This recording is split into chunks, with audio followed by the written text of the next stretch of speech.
কি চলছে ভাই এগুলো আইপিএল এর মধ্যে? ম্যাক্সওয়েল নাম তুলে নিয়েছে, মঈন আলী নেই, ফাফ ডুপ্লেসি আইপিএল ছেড়ে পিএসএল এ চলে যাচ্ছে। इनके हाथ में सोने का लोटा दिया ना, फिर भी इन्होंने सिर्फ भीख ही मांगना। বড় কন্ট্যাক্ট নিয়ে আমি যা শুনলাম 2-3 বছরের কন্ট্যাক্ট নিয়ে পিএসএল এ চলে গেছে। বুঝতে পারছে যে এবার কিন্তু বিক্রি হবে না।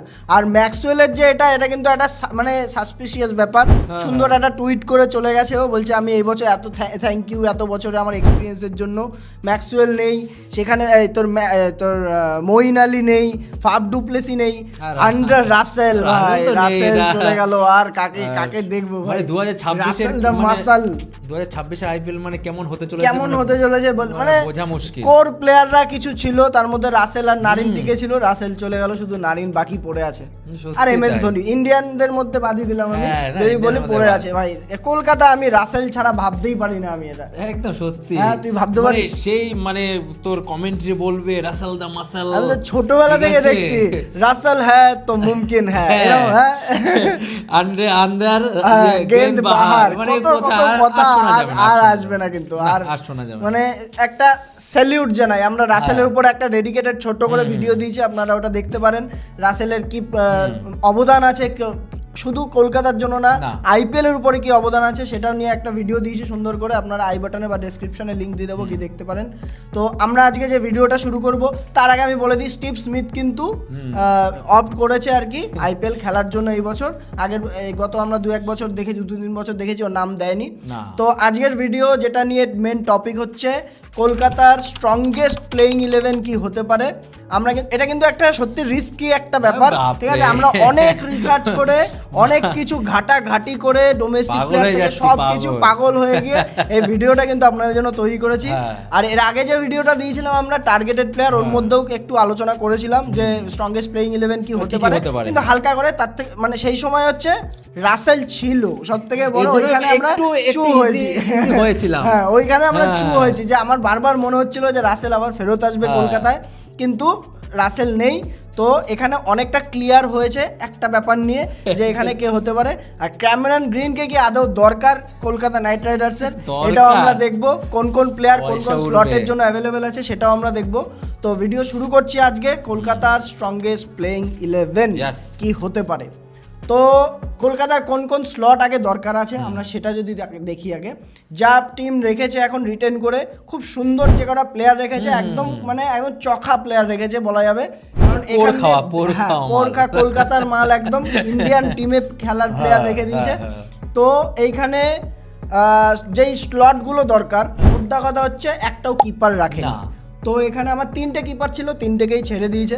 3টে কিপারের মধ্যে আমার অন্তত 2টো কিপার তো কি 3টে কিপার রাখতে হবে, মেনলি একটা কিপার যে প্লেইং 11-এ খেলবে। তো কিপারের উপর একটা জোর দিতে হবে, কিপার আছে। তারপর আছে যেটা আছে সবথেকে বড় প্রবলেম হতে চলেছে, হ্যাঁ ওপেনিং স্লটে আমি কিপারকেও রাখতে পারি। সেখানে এতদিন ধরে কলকাতা যা ছিল বিধ্বংসী ছিল গত বছর বাদে, তুই 1 বছর কেন ধরছিস? তো ওপেনিং স্লট বা কিপার একটা তো হলোই। তাছাড়া আছে মিডল অর্ডার ব্যাটসম্যান। মিডল অর্ডারে কিন্তু ব্যাটসম্যান নেই, বা হচ্ছে তোর ফিনিশারের দিকেও বলা যেতে পারে। আন্ডার রাসেলের জায়গাটা কিন্তু পুরোপুরি খালি হয়ে আছে, আসছে বারবার। হ্যাঁ কেউ নেই, এর যা দেখিয়েছে এই জায়গায় কেউ ভরতে পারবে না। আর আরেকটা দরকার ব্যাকআপ স্পিনার দরকার, যেখানে 3টে স্পিনার খেলাতে হবে আমার, সেখানে একটা স্পিনার দরকার আছে কলকাতার মাটিতে, বিশেষ করে চেন্নাইয়ের জায়গায় এখানে খেলা। এখন তো চেন্নাইয়ের মাঠও তো 200 মাঠ করে দিয়েছে কলকাতা, সবই এখন আইপিএল এ সব 200 মাঠ। আপনারা কমেন্ট করে জানান তো আপনারা কি চান সব 200 মাঠ হোক, নাকি হচ্ছে কিছু কিছু মাঠ থাকুক যেখানে লখনৌর পিচ যেমন ছিল, চেন্নাই ছিল, স্পিন আসবে আর প্লেয়ারদের ফেটে যাবে, এরকম মাঠ। একসময় তো চেন্নাইতে 135-34 ডিফেন্ড করতে পারতো না। তো যাই হোক আমরা অফ দ্য টপিক যাব না। আর আরেকটা যেটা স্লট দরকার সেটা হচ্ছে একটা বিদেশি ফাস্ট বোলার, যে আসলে ফাস্ট বোলার, যে গতিতে বল করতে পারবে। হর্ষিত রানা তো আছে, এরকম 140-এ বল করার প্লেয়ার আছে, কিন্তু 145 দরকার আমাদের মধ্যে কথা। তো বিদেশি এর মধ্যে অপশন আছে, অপশন নেই। মধ্যে কথা হচ্ছে যা অপশন রয়েছে টোটাল 45টা। এটাও একবার বলে দিই, 1355টা প্লেয়ার নাম দিয়েছে আইপিএল মিনি অকশনের জন্য। ওখান থেকে 77টা প্লেয়ার সিলেক্ট করা হবে, তার মধ্যে 31টা ওভারসিজ স্লট টোটাল এখনো ফাঁকা আছে। আর হচ্ছে 45 জন এমন আছে যারা 2 কোটি স্লটে রয়েছে, তার মধ্যে দিয়ে টোটাল সব মিলিয়ে আর কি 77 জন ছেটে মিনি অকশনে তোলা হবে। তো এর মধ্যে বোঝা যাচ্ছে 77 জন তুলবে, যখন বেশি খুব একটা অপশন নেই না, নেই। কলকাতার কাছে হোক বা কলকাতার কাছে তো টাকা আছে বলে বলতে পারবে এটা নেবো ওটা নেবো, যেটা নেবো সেটা আমি নেবো। হ্যাঁ, আর চেন্নাইয়ের কাছে কিছু একটা চেন্নাইয়ের কাছে আছে, আর অন্যান্য টিমরা আর কিছু বলে লাভই নেই। না, শুধু বসবে টেবিলে, শুধু মুম্বাইয়ের কাছেও মোটামুটি 200 কোটি টাকা রয়েছে। क्या ये क्या बक रहे हो मादरचोद? কি বলবো? 2 কোটি টাকা রয়েছে। কোটি শুধু চা খেতে বসবে, এটা আগে হ্যাঁ, চা খেতে আগেও বসবে। বলেছিলাম। হ্যাঁ, তো যাই হোক কলকাতার প্লেয়ার সবার প্রথমে যদি আমরা প্লেইং 11-এর মধ্যেই আসি, মেন যে টপিক রয়েছে আজকের, তো প্লেইং 11-এ সবার প্রথমে সুনীল নারিন তো রয়েছেই, একজন আমাদের সিমেন্ট স্পট একদম। তার সাথে যে ওপেনিং করবে, এখানে আমরা কলকাতার তোর উইকেট কিপার ব্যাটসম্যান যাকে আমরা ধরেছি, এইখানে কয়েকটা অপশন রয়েছে। জনি বেস্টো, জনি বেস্টো তো একদম মানে এটা কলকাতার জন্য মোটামুটি একটা না আমরা অপশনগুলো আগে বলে নিই। হ্যাঁ। জনি বেস্টো আছে, টম ব্যান্টন আছে, ডেভন কনওয়ে আছে, ফিন অ্যালেন আছে, জেমি স্মিথ আছে, আবার বেন ডাকেটও আবার বেন ডাকেট আছে, ইংল্যান্ডের মনেই আছে আপনাদের বেন ডাকেট আছে। তো এতগুলো জায়গা আছে ওভারসিজ স্লটের বা হচ্ছে ওপেনিং স্লটের জন্য কলকাতার। তো এইখানে আমি এটা খুব একটা মানে অতটাও না যে এখানে কাকে নেওয়ার মতো, ঠিক আছে, পরিষ্কার বোঝা যাচ্ছে দুটোই প্লেয়ার মেনলি সামনে আসছে এখানে, কি তিনটে player, Devon Conway IPL experience, আর যদি জেমি স্মিথকে বলা হয়, জেমি স্মিথ আছে মিডল অর্ডারে, খুব এবার নামটা উঠেছে, আমি জানি কোনো না কোনো টিমে যাবেই। আর হচ্ছে তো জনি বেয়ারস্টো, জনি বেয়ারস্টো এখানে সবথেকে বড় ক্যান্ডিডেট। কেন বলছি ম্যাচ অভিজ্ঞতা হিসাবে, হ্যাঁ, তার 52টা আইপিএল ক্যারিয়ারে তার 52টা ম্যাচ আছে, তো রান হচ্ছে তো 1674, হ্যাঁ, আবার 146 এর স্ট্রাইক রেট, তাহলে আর মধ্যে কথা হচ্ছে ওপেনিং কিন্তু কতবার মুম্বাইতেও খেলেছিল, বিধ্বংসী, হ্যাঁ বিধ্বংসী ওপেনে এক্সপ্লোসিভ ব্যাটিং করে। আমরা জনি বেস্টোকে চিনি, নতুন করে বলার দরকার নেই, এর জন্য আমার 90% চান্স আছে। 262 এর ম্যাচটা কিন্তু জনি বেস্টো সেঞ্চুরি মেরেই জিতিয়েছিল। হ্যাঁ, সেই সময় কিন্তু একটা নজর পড়ে যায়, দেখবি এই জিনিসটা। তো এখানে জনি বেস্টোর সাথে আমরা সুনীল নারিনকে রেখে দিচ্ছি আমরা ওপেনিং এর জন্য। আরো আবার বলছি, এটা কিন্তু খুব কঠিন একটা ড্রিল, ঠিক আছে, যদি একটু আগে পরে হয়ে যায়, ঠিক আছে, গালাগালি করতে পারেন, অসুবিধা নেই, আমরা আমাদের মধ্যে হয়ে যাচ্ছে, আমরা আপনাদেরই, ঠিক আছে, যা গালাগালি দেন, সাপোর্ট করেন, সব বলছি আমাদের মধ্যে হয়ে যাচ্ছিল একটু হাতাহাতি হ্যাঁ স্লট নিয়ে বানাতে গিয়ে। তো 3 নম্বরে যে আসছে সেটা হচ্ছে রাহানেকে আমরা টিমেই রাখতে পারছি না, সব থেকে বড়। তাহলে ক্যাপ্টেন্সি কে করবে বলছি, এটা তো আসছি, ক্যাপ্টেন্সি কে করবে। তো 3 নম্বরে যদি আমরা আসি, 3 নম্বরে আঙ্ক্রিশ রঘুবংশীকে আমরা রাখবো, ওপেনিং করাতে পারছি না যেহেতু সুনীল নারিন রয়েছে, এখনো বেঁচে আছে আর কি, আন্ডার রাসেলের মতো চলে যায়নি। তো সুনীল নারিনের পরে হচ্ছে আঙ্ক্রিশ রঘুবংশী 3 নম্বরে আসছে। 4 নম্বরে আসছে হচ্ছে the most anticipated player, the most anticipated স্পটের জন্য 4 নম্বরে ক্যামেরন গ্রিন। আমি তো ভাবছি যে ক্যামেরন ম্যাক্সওয়েলের নাম বাদলে অন্য কোনো নাম দেওয়া, মঈন আলী, ঠিক আছে, এরকম ধরনের প্লেয়ার যাওয়ার পরে এদের যে তোর এই ক্যামেরন গ্রিন, তারপর হচ্ছে তোর লিভিংস্টন, এদের যা দাম উঠতে চলেছে, বিশেষ করে ক্যামেরন গ্রিন 17-18 কোটি চোখ বন্ধ করে ধরে নে। अरे बाप रे ये खेला है अरे बाप रे बाप। আর কলকাতা এবার নেবে যে আরো 100% কোনো কনফিউশনই নেই এর মধ্যে, যেহেতু রাসেল চলে গেছে, এখন মানে পুরো মানে 99% ধরে রাখ যাবে মানে যাবেই। ক্যামেরন গ্রিন যাচ্ছে একদম 4 নম্বর স্পটের জন্য কলকাতায় কনফার্ম।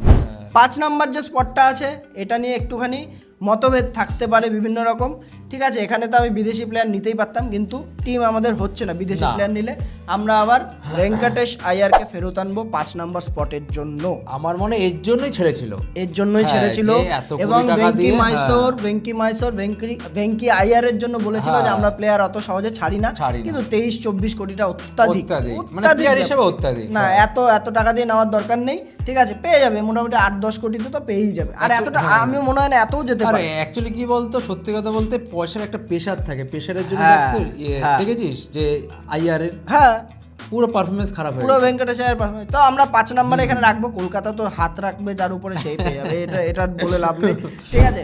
তো 6 নম্বরে যে আছে আমাদের কলকাতার যে মুখ এখন হতে চলেছে আমাদের মতে, ঠিক আছে, এটা সব থেকে বড় বোল্ড ডিসিশন আমাদের, ফিনিশার সব থেকে বড় বোল্ড ডিসিশন। 6 নম্বরে রিঙ্কু সিং দ্য ক্যাপ্টেন। হ্যাঁ, এটা একটা সারপ্রাইজ আছে, আমরা কিন্তু রিঙ্কু সিং কে এখানে ক্যাপ্টেনশিপ দিয়েছি। হ্যাঁ, এটাই আমরা দিয়েছি, ঠিক আছে। দিয়েছি। আর আমার মনে হয় হতেও চলেছে। হ্যাঁ, ঠিক আছে, কারণ রিঙ্কু সিং ইউপির হয়ে ক্যাপ্টেন্সি করে এবং ভালো করে, প্লাস হচ্ছে একজন ইউভা প্লেয়ার, একজন যুবক প্লেয়ার যাকে আগামী 5-7 বছর আরামসে কলকাতা গ্রুম করতে পারবে অ্যাজ এ ক্যাপ্টেন। অবশ্যই, তার টি-20 অভিজ্ঞতা এখন প্রচুর, ইন্ডিয়ান স্লটে আছে, হয়তো চান্স পাচ্ছে না কিন্তু পেয়ে যাবে নেক্সট টিমের সঙ্গে তো থাকছে না। তো 6 নম্বরে রয়েছে রিঙ্কু সিং দ্য ক্যাপ্টেন। 7 নম্বরে রয়েছে রমনদীপ সিং। আবার 2024-এর সেই জায়গায় রমনদীপ সিং এবার ফেরত পেতে চলেছে, যেহেতু প্লেয়ারের অভাব। আর আরেকটা কিন্তু ব্যাটসম্যানও কিন্তু হিটারও কিন্তু 3 ডাইমেনশনাল প্লেয়ার না, ব্যাটিং করাও ব্যাটিং করে দেবে, বোলিং করাও বোলিং করে দেবে, মিডিয়াম পেস, ফিল্ডিং তো সেরা ফিল্ডিং করে ম্যাচ জিতিয়ে দেয় রমনদীপ সিং। আমরা দেখেছি 2024-এ উইনিং টিমের সঙ্গে ছিল না, প্রত্যেকটা ম্যাচই তো খেলেছে বলতে গেলে। তো 7 নম্বরে এটা। যদি আমরা 8 নম্বরে ব্যাটসম্যানের কথা বলি, 8 নম্বরে ব্যাটসম্যান অলরাউন্ডার বলা যেতে পারে, এখনকার সব থেকে হট প্রপার্টি গৌতম গম্ভীর আর হচ্ছে জামাই আমাদের। इनका परिचय नहीं करवाए। इनका गुनगुन है, জানি না কেন ব্যাটিংও শিখাচ্ছে ভাই সাহেব। তো 8 নম্বরে Harshit Rana, you already guessed I guess. ঠিক আছে, তো হর্ষিত রানা 8 নম্বরে থাকছে। এখানে একটা প্রপার ফাস্ট বোলার রয়েছে। তারপরে রয়েছে বরুণ চক্রবর্তী রয়েছে আমাদের একদম কনফার্ম স্পটে। তারপরে আমরা দেখেছি বৈভব আরোরাকে খেলাতে কলকাতার হয়ে, তার সঙ্গে কিন্তু উমরান মালিকও একটা অপশন রয়েছে যে হচ্ছে আসতে পারে। এই অবধি কিন্তু মোটামুটি কলকাতা, হ্যাঁ ওই কিপারটা বাদ দিয়ে ক্যামেরনকে বাদ দিয়ে যারা রয়েছে অলরেডি কলকাতার টিমে রয়ে গেছে এরা প্রথম থেকে। বৈভব আরোরার কি বলতো, সুইংটা তো ভালো, ওর জন্য ওকে স্লটে রাখতে পারে, মানে স্লটে না প্লেইং 11। হ্যাঁ না রাখতে পারে, প্লেইং 11-এ রাখতে পারে। তো 11 নম্বর যে আছে একজন পেস বোলার, পেস বোলারে কিছু কিছু অপশন রয়েছে, আপনারা কমেন্টও করেছেন, আগের ভিডিওতে দেখলাম আমি। ম্যাট হেনরি, জেকব ডাফি, এই দুটো খুব নাম উঠে আসে। আর যে নাম আছে পাথিরানা আছে, মহিষা পাথিরানা, আর একটা নাম আছে মুস্তাফিজুর রহমান। আমাদের গাট ফিলিং যা বলছে এখানে মুস্তাফিজুর রহমান নালে পাথিরানা। পয়সা আছে, পয়সা দিয়ে করবে কি? পাথিরানা যখন বেশি দামে উঠবে, চেন্নাই বলেছে কিনবে, কিন্তু তাহলে অকশন হলো কোথায়? না, মুস্তাফিজুর কিন্তু সব জায়গায় কিন্তু খালি ঘুরছে, কলকাতা স্লটটা তো মানে কলকাতা টিমটা মানে বাকি আছে। মুস্তাফিজুর আগেরবার দিল্লিতে এসে মনে আছে কি করেছিল, লাস্টের 2-3টে ম্যাচের জন্য এসেছিল, ওভার স্পেশালিস্ট। আমি তো ভাই খুব খুশি হব যখন মুস্তাফিজুর আসে। আমি আজ কলকাতা ফ্যান হচ্ছে ডেথ বোলিং এর জন্য, আর কলকাতার এটারই অভাব। পাথিরানা আসলেও খুব একটা শকিং হবে না, কলকাতার এটারই অভাব, ডেথ বোলিং এর প্রবলেম নেই তো। তাহলে এখানে আমি এই দুটো অপশন ধরছি, মুস্তাফিজুর বা পাথিরানা, এই দুটোর মধ্যে একটা। আমরা জেকব ডাফি আর হচ্ছে ম্যাট হেনরির উপরে যাচ্ছি না, আপনারা কমেন্ট করে জানান আপনারা। প্লেয়ার নেই তো কাকে নেব, সমস্যাটা ওইটাই হচ্ছে কথা। আর যদি একটা ব্যাকআপ স্পিনার 12 নম্বর প্লেয়ার যদি আমরা ধরি ইমপ্যাক্ট প্লেয়ার হিসেবে, যেখানে আচ্ছা আমি তার আগে বলে দিই যে আমাদের 3টে পেসার হয়ে গেল, পাথিরানা, হর্ষিত রানা বা পাথিরানা বা মুস্তাফিজুর, যাই হোক, হর্ষিত রানা, বৈভব আরোরা, উমরান মালিক, ক্যামেরন গ্রিন থাকলে 4 নম্বর আমাদের পেসার রয়েছে সাথে। আর দুটো স্পিনার দুটো রয়েছে, নারায়ণ আর হচ্ছে তোর বরুণ চক্রবর্তী। তো 3 নম্বর স্পিনার যদি আমরা অলরেডি অনুকূল রয় আছে কলকাতায়, কিন্তু তার থেকেও বড় কথা একজন এক্সপেরিয়েন্স প্লেয়ার লাগবে, এক্সপেরিয়েন্স স্পিনার দরকার আছে। রবি বিষ্ণু আছে, হ্যাঁ, রাহুল চাহারও আছে। সবথেকে বড় কথা ইন্ডিয়ান স্পিনার দরকার, কারণ হচ্ছে এখানে বিদেশি স্পিনার আমার এই টিমে আমি রাখতে পারবো। 4 নম্বর, হ্যাঁ, রাহুল চাহার নালে রবি বিষ্ণু। এটা আমার মনে হচ্ছে না কেন রবি বিষ্ণু এটা ওর উপরে এত টাকা নষ্ট করবে, এর উপরে এত টাকা নষ্ট করবে না রবি বিষ্ণু। রাহুল চাহার একটা আছে যে হচ্ছে টার্গেট হতে পারে, ঠিক আছে। মায়াঙ্ক মার্কেন্ডে ছিল, ওকে ছেড়ে দিয়েছে, মুম্বাইতে পাঠিয়ে দিয়েছে, কিন্তু আমার মনে হচ্ছে রাহুল চাহারকে হয়তো স্পিনার হিসাবে, ব্যাকআপ স্পিনার হিসাবে 7-8 কোটি টাকা পেয়ে যেতে পারে। হ্যাঁ, পেয়ে যেতে পারে। আর আপনারা তো মোটামুটি এই 11 হয়ে গেল, আপনারা জানাবেন কেমন হলো। আর আমরা তো জানি কোচ তো ঢুকে গেছে টিম সাউদি, একদম ব্যাপক কোচিং স্টাফ হয়েছে ভাই, আমার হেভি পছন্দ। হেড কোচ অভিষেক নায়ার, ওয়াশিংটন তোর রয়েছে কে জানো, আরে শেন ওয়াটসন রয়েছে, টিম সাউদি রয়েছে, পাওয়ার কোচ অ্যান্ড্রু রাসেল রয়েছে, পাওয়ার কোচ। আর কাকে বসবে আর শুধু বলবে মার। তো কোচিং স্টাফও খুব সুন্দর হয়ে রয়েছে, শুধু মানে কি বলবো, টাচউড যেন অকশনটা ঠিকঠাক যায় কলকাতার, তাহলেই হবে, আর কিছু দরকার নেই। অকশন তো ভাই যদি ধামাকাদার যায় মোটামুটি এবার হ্যাঁ মোটামুটি এবার ধরা আছে। ওই সেই তুই ওই কথাটাই আমি বলবো, কলকাতার হয় খুব ভালো টিম হয়ে যাবে, হ্যাঁ, এটা ঠিক। আর নাহলে খুব বাজে টিম হয়ে এটা যাবে। ঠিক, মানে এটা কলকাতার ভালো হলে চেন্নাইয়ের খারাপ হতে পারে, চেন্নাইয়ের ভালো হলে কলকাতার খারাপ হ্যাঁ, হতে পারে। এই দুটোই এটাই কিন্তু কিন্তু এবার আমাদের হতে চলেছে। প্রেডিকশন এটাই বলছে। চলেছে। ঠিক আছে, আপনারাও ফলো করবেন, আমাদের Yes. ভিডিও ফলো করবেন, কেমন আমরা কি বললাম না বললাম কমেন্ট করেও জানাবেন, স্ক্রুটিনি করবেন ভিডিওর মধ্যে ভালো করে, কোথায় কি প্রবলেম হচ্ছে আপনারাও জানাবেন কমেন্ট করে যে কোথায় আপনাদের কি মনে হয় কোন প্লেয়ার আসতে পারে এই জায়গাতে। কলকাতার ফ্যানরা দেখাও, কমেন্টে দেখিয়ে দাও দেখি কেমন পাওয়ার তোমাদের। আবার তো আমাদের এইভাবে সাপোর্ট করতে ঝড় থাকুন, চাই ঝড়। সাপোর্ট করতে থাকুন। আগের ভিডিও যেমন সাপোর্ট করেছেন এই ভিডিও সাপোর্ট করুন, এইভাবে আপনাদের থেকে আমরা এটুকুই আশা করি, ঠিক আছে। তো আজকের মতো এইটুকুই রাখছি, ভালো থাকবেন, সুস্থ থাকবেন, বাই বাই।